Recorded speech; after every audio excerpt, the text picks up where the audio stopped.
Good afternoon. How are you? Well, Thomas Jefferson does not disappoint. It's about 87 degrees, so it's down from yesterday's low 90s. Although I'm going out later in the day when the heat is less and there's some small amount of wind.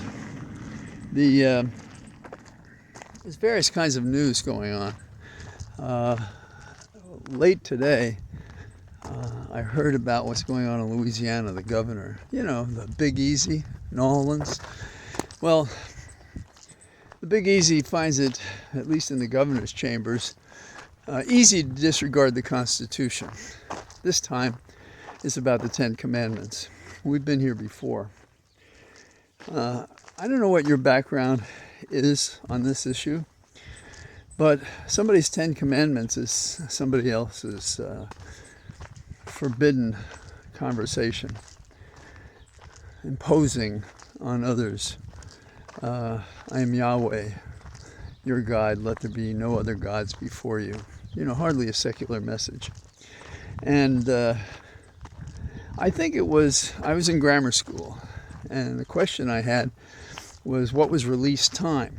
And what that meant was those of us who were kids in a parochial school got out early certain days, one day a week I think, so that other kids who were Roman Catholic but in public school could have religious instruction.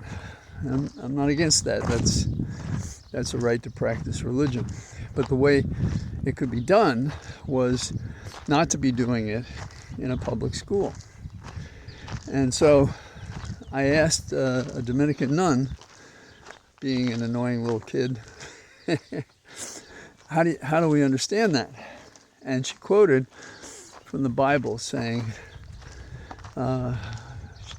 Jesus said, render unto Caesar the things that are Caesar, and to God the things that are God's. In other words, keep your religion out of government.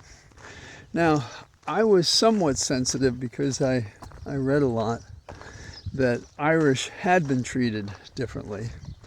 And I saw some elements of it because as a street kid, you didn't always look as presentable as would befit maybe anybody else except those that had this profile. And people who had a profile were Irish, Italian, Puerto Rican. There were lots of groups, and they said it was a melting pot, but it wasn't a melting pot. But it was a unity of division, if you will. It struck me as a kid that we got along. We played in the street. We fought each other with fists. We were friends shortly after that, and so forth. So what did the governor of Louisiana do? He ordered that there be the Ten Commandments in every classroom, in every public school.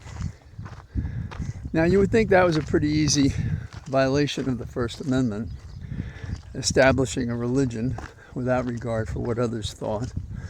You can't say that the Ten Commandments is a secular document because it talks about God the Father, and you can't take the name of God in vain, and things that are plainly religious.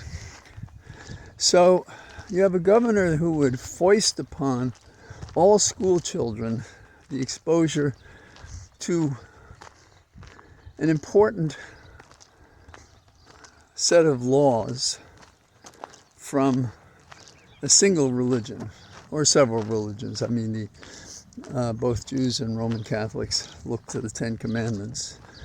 But if you look at what the First Commandment says, it's not embracing Jesus. So, but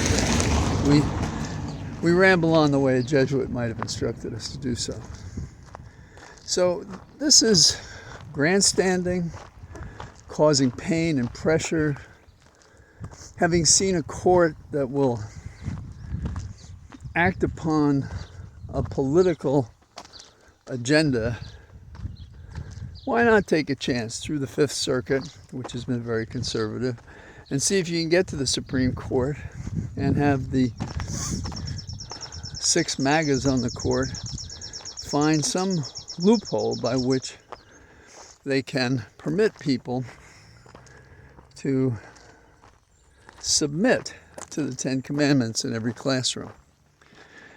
Now, you may remember a judge who got in trouble because he had 10 commandments out in front of the courthouse. But there is a case that's even closer on point. In 1980, there was a court case, Stone against Graham. And this case came out of Kentucky. And guess what? The government had decided they were going to have the Ten Commandments in every classroom.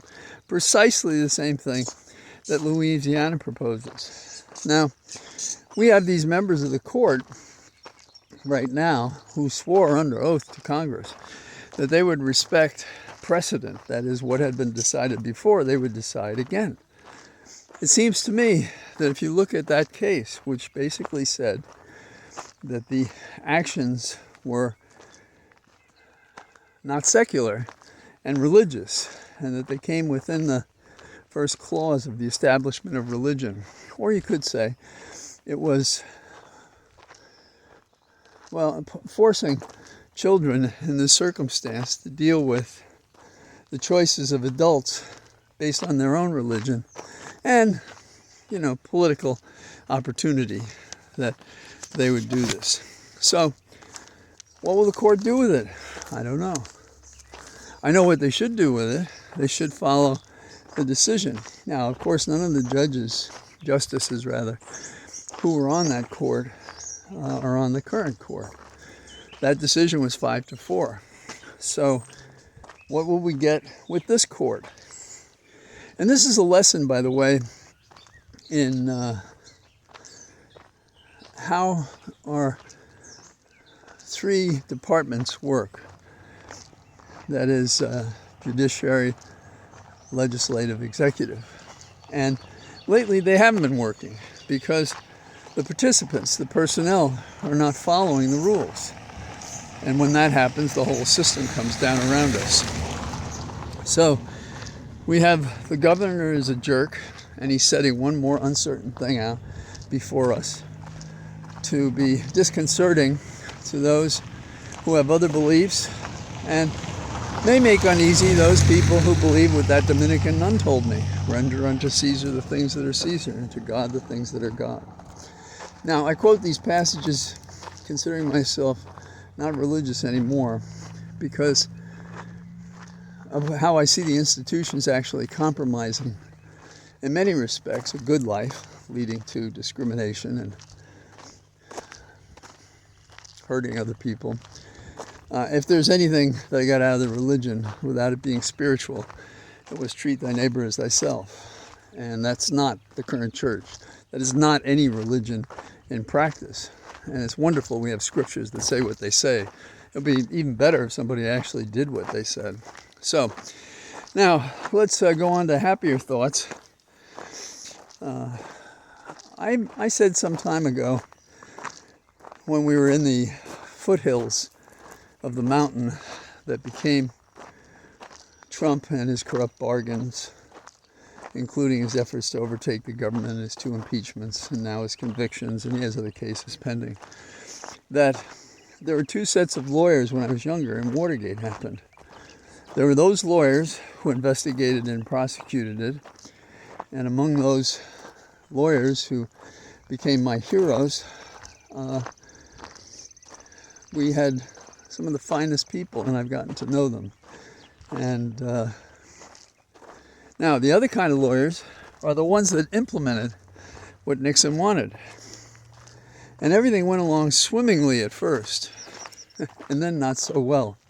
I don't know if you've ever seen the movie, I think it's called The Mummy. And among the perils that one faces in that movie is that if you fall down being chased by beetles, they run over you and they consume every aspect of your person. So when we have the situation that we have now, we have this happening to the lawyers. Once they were in a great position, now not so much. So today there's a story about Rudy Giuliani and his bankruptcy, which if he could conform to the rules of bankruptcy, he might be able to keep his homes. He has one in New York and one in Florida. But he's failing to submit the schedules of income and payments he makes. Now, I suggest that he has little income and he has expenses that exceed his income. And the creditors are saying, we want to dismiss the bankruptcy and take everything he has. And I think that's going to happen because I don't see a way out. I mean, the guy is, what was he selling? I don't know, selling food product, coffee. I don't know, Rudy coffee. It's humiliating to have associated with him and to see him in these low places these days, because that was not my impression when he and I were puppy prosecutors. But there it is. Now, we have Rudy going into an Arizona courtroom as well over the question of these fraudulent electors. And we have other people who are, finding themselves run over. So we have the words of Boris Epstein, who you may have seen, a heavyset guy, sort of looks like a poster. One of the pictures I saw, if I have it handy, I'll add it when I put up this conversation. And he's been running around, and you may have seen him in D.C. in some of these hearings, and he's been outside in the street, and his name can be found in some of the documents that matter as, person 1 or 2 or 5 or whatever. But ultimately, he's now found himself named in the Arizona indictment as part of a conspiracy for these false fraudulent electors. So in the end, this is what we have. And one of the phrases that he really likes from Rocky is, how hard can you get hit and get up again? Well, whoa. So you anticipate you're going to get hit hard, but you know that what you're doing is wrong. But you're so arrogant in your belief system that you do it anyhow. And you've pled not guilty, though over time that's going to evaporate. And you're now locked in a system, as was true in the Watergate case, in a situation where these beetles will be swarming over your former good name, your fortunes, and your freedom. That's the way it should be. And it's interesting that these things are going on, but they're not played up, it seems to me, in the way they should be. Which is, this is a, investigative, judicial tsunami being waged against Trump's advisors.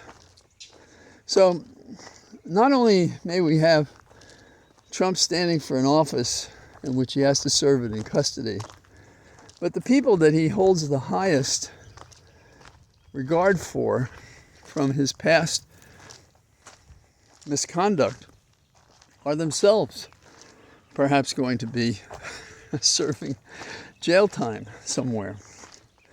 And, people say, Trump is winning because, hey, they haven't prosecuted him for these other 3 cases yet. Well, they will. It's going to happen.